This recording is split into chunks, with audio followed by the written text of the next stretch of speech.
Welcome to McPlum, simple solutions served daily. You begin by powering down and removing power. Safety prevents shorts and false readings. Once done, update firmware and open your controller to access the stick module. You want to clear visible dust and lint from the boot and gimbal area because small debris commonly causes vertical drift. Then remove the stick cap and slowly move the shaft to feel for rough spots. Make sure to note factory orientation and screw locations so you can reassemble correctly. You now perform the deeper cleaning and mechanical checks. Spray a small amount of contact cleaner onto the potentiometer contacts and cycle the stick hundreds of times to dislodge residue. Let it dry fully. Once done, connect to calibration software and observe the axis values while you slowly center the stick, because you need a stable midpoint before adjusting.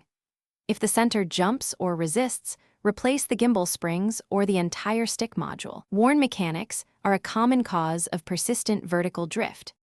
You finish by carefully reassembling and calibrating.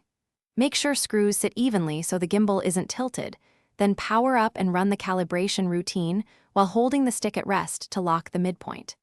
If small residual drift appears, set a 1 to 3% dead zone in software to mask it without losing control precision.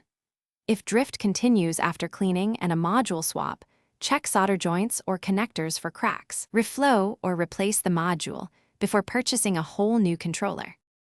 Thanks for watching. Stay juicy and subscribe.